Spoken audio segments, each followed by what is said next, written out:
नमस्कार दोस्तों, आपका स्वागत है मेरी बगिया में। दोस्तों, आज मैं आपको वो चीज़ बताने जा रही हूँ, दिखाने जा रही हूँ, करके ही बताऊँगी कि बरसात में बेल वाली सब्जियों की केयर कैसे की जाती है, उनके लिए मचान कैसे बनाया जाता है और उनको किस तरह की पौष्टिक जो फर्टिलाइज़र होती है वो कैसे दी जाती है। और उसके साथ साथ में मेरे पास में एक सवाल भी ये आया है मेरे एक सब्सक्राइबर का कि मेरी तोरई में फूल आ रहे लेकिन फल नहीं आ रहे, तो उनके लिए भी उसी के साथ में मैं बताऊंगी। क्योंकि आज बेल वाली सब्जियां जो हैं वो बरसात में हम सभी लगाते हैं और उनकी अगर केयर नहीं की, उनको अगर ऊपर नहीं चढ़ाया तो तगड़ी बारिश में वो मिट्टी में उनके पत्ते दब जाएंगे और उनमें कीड़े पकड़ लेंगे और उनमें कोई ना कोई रोग लग जाएगा। तो फिर आप कीटनाशक ढूंढते घूमेंगे और कीटनाशक भी ऑर्गेनिक बनाना पड़ता है। उसको अगर हम केमिकल डालेंगे तो हमारी फिर ऑर्गेनिक खेती किस बात की रहेगी। तो दोस्तों, चलिए ज़्यादा बात ना करके आपको हम काम करके दिखा रही हूँ किस तरह से मैं हमने बेल वाली सब्जियाँ लगाई उनकी हम किस तरह से केयर करते हैं और कैसे उनके लिए मचान बनाते हैं। तो शुरू करते हैं वीडियो। अब ये देखिए, मैंने करेला लगाया था।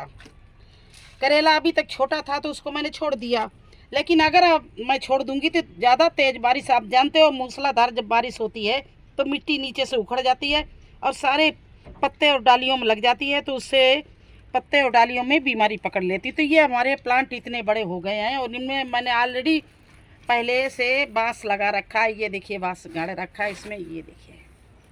और इसी के साथ में मैं इनके इस तरह से इनकी डालियाँ पकड़ रहे हैं। छोटी छोटी डालियाँ हैं, कमज़ोर डालियाँ हैं, तो जो जहाँ तक पहुँचेगी उनको वहीं बांधूंगी।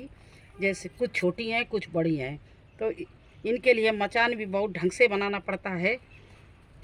तो देखिए, इस डाली हम यहाँ से शुरू करते हैं। ये सबसे छोटी इसकी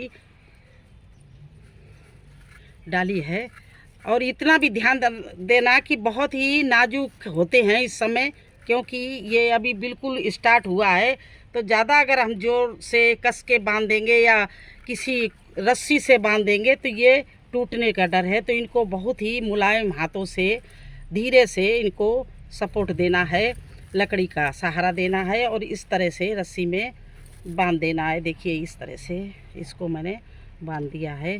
अगर ज़्यादा टाइट नारियल की रस्सी में बांधेंगे तो ये टूट खराब हो जाएंगे, इसलिए इस तरह की कपड़े में से बांध दिया है। और देखिए, ये बड़ी हो गई है तो इसको हम लाके यहाँ पर इस रस्सी से बांधे दे रहे हैं। ये हमने ऑलरेडी यहाँ पर बांध रखी हैं रस्सियाँ, क्योंकि यहाँ पर पहले भी करेला था और उसके लिए मैंने ये मचान टाइप का बना रखा है। कुछ सूखी डालियाँ भी मैंने छोड़ दी थी, जिससे कि हमारे जब प्लांट ये चढ़ने में इनको आसानी हो। देखिए, इधर से भी ये करेला हमारा ये अंदर जाने लगा है। और इसके देखिए, आपको और एक चीज़ बताएं, ये देखिए पत्ते नीचे मिट्टी में टच हुए तो ये इनमें थोड़ा सा वाइट पैचेज आने लगा है। ऐसे ही अनेकों रोग पकड़ लेते हैं, तो ये सूखे पत्ते भी हम निकाले दे रहे हैं इनको।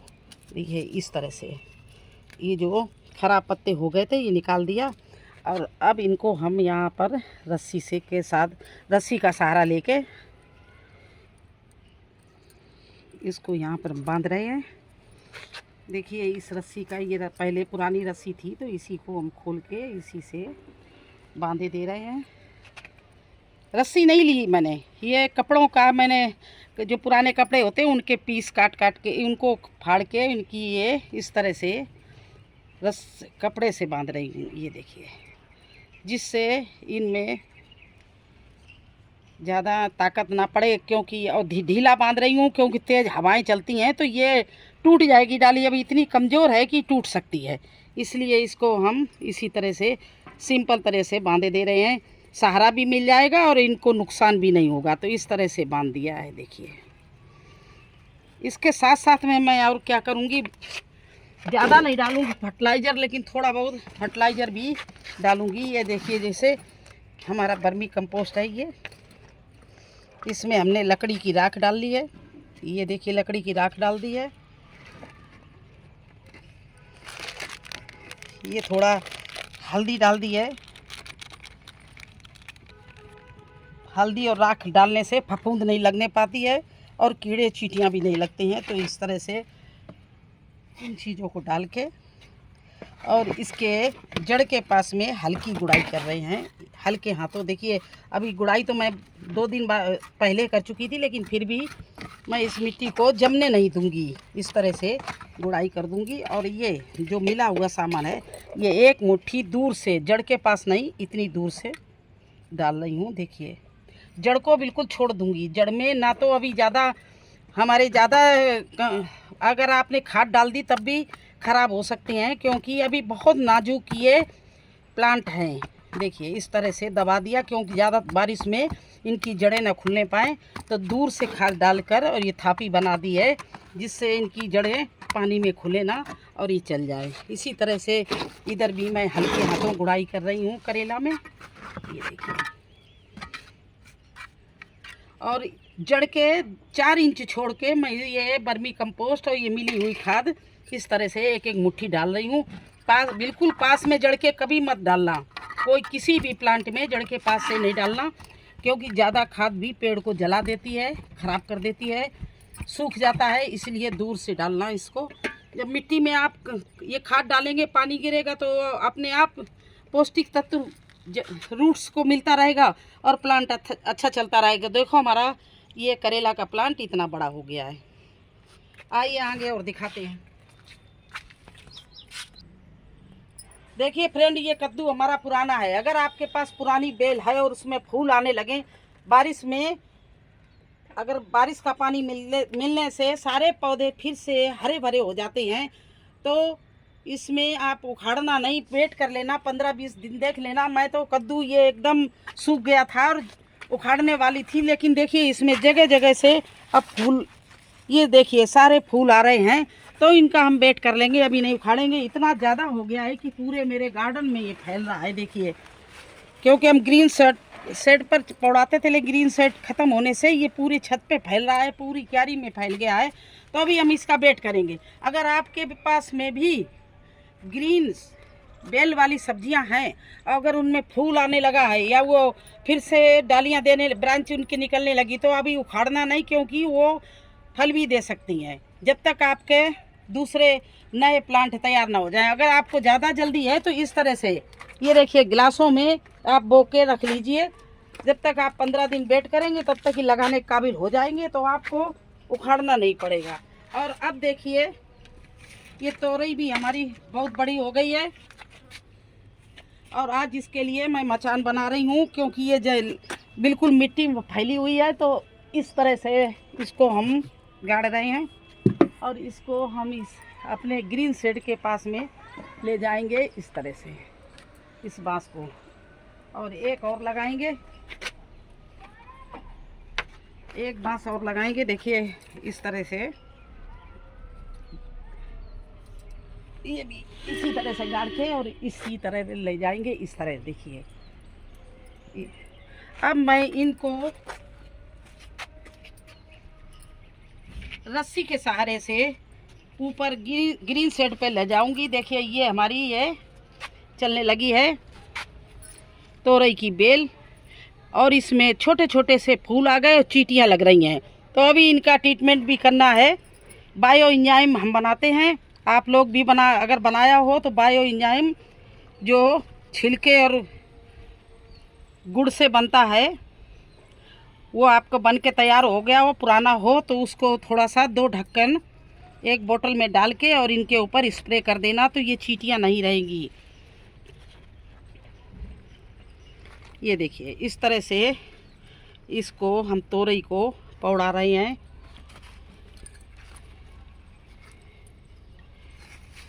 हल्के से इनका सपोर्ट ले रहे हैं कपड़े का। ये देखिए इस तरह से,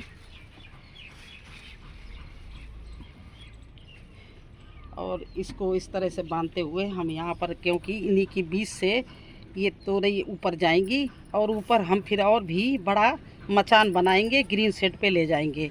अभी फ़िलहाल ये छोटी हैं तो यहाँ तक इनको लाएं, इस तरह से बांध दिया और इनके पत्ते सेफ हो जाएं। तो यहाँ भी मैं उसी तरह से थापी बनाऊंगी। लेकिन एक हमारे पास में एक सवाल आया, उसका जवाब मुझे देना ज़रूरी है, इसलिए थापी बाद में बनाऊंगी। बहुत लंबा वीडियो हो जाएगा। ये देखिए हमारा तोरई का पेड़ है और इसमें फल भी लग रहे हैं, फूल भी आ रहे हैं। वो देखो तोरई हम हार्वेस्टिंग भी कर चुके हैं, उधर भी अभी पत्ते के नीचे तोरई लगी हुई है। तो इसमें मैं क्या करती हूँ, अगर आपने पूछा है कि आपकी तोरई में फूल आ रहे हैं लेकिन फल नहीं आ रहे, तो आप पहले एक काम करिए,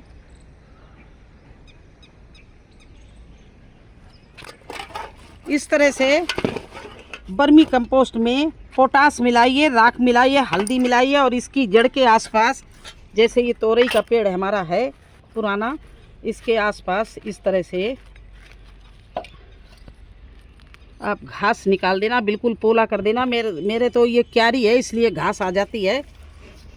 ये देखिए इस तरह से इसको खूब अच्छे से गुड़ाई करना है और गुड़ाई करने के बाद इसकी जड़ छोड़ देना और जड़ के आसपास थोड़ा सा 4 इंच दूर ये 2 मुट्ठी इस तरह से पोटास, उसमें ज़्यादा हो 2 चम्मच पोटास डाल के और इस तरह से वर्मी कंपोस्ट डाल के और उसको आप फिर मिट्टी से इस तरह से दबा दो। उस जो आपने पोटास डाली उसको मिट्टी से इस तरह दबा दो, लेकिन जड़ के पास नहीं हो, कम से कम 4 इंच दूर हो।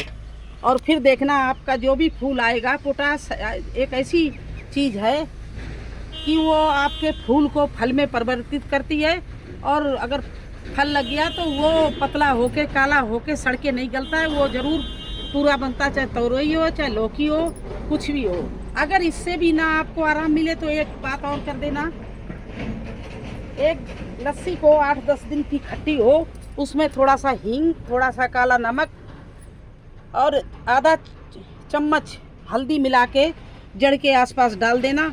रुकिए मैं करके दिखा रही हूँ, मेरे पास खट्टी छाछ रखी हुई है।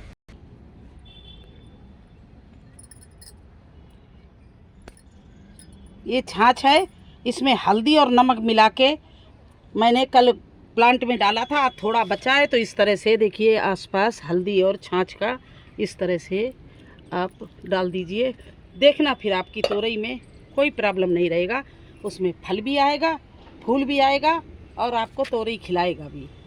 हाँ ये देख लेना उसमें पौष्टिक तत्व की कमी तो नहीं है। अगर पौष्टिक तत्व कमी है तो आप 8 दिन बाद फिर कोई भी पौष्टिक तत्व चीज़ डाल देना, चाहे वर्मी कंपोस्ट डाल देना या आपने कोई लिक्विड खाद बनाई हो वो डाल देना या गोबर की खाद डाल देना, क्योंकि पौष्टिक तत्व नहीं होता है तब भी फूल आते हैं और उसकी रूट्स और प्लांट इतना कमज़ोर होता है कि फल नहीं सह पाता है और वो झड़ जाता है।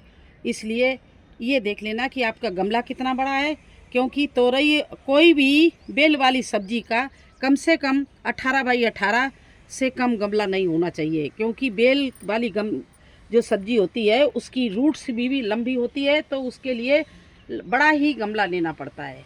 तो कैसा लगा आपको हमारी ये सारी जानकारी? अगर अच्छी लगी हो तो लाइक करना, चैनल को सब्सक्राइब करना। फिर मिलेंगे एक नई जानकारी के साथ। आपके सवाल होंगे, मेरे जवाब होंगे। धन्यवाद।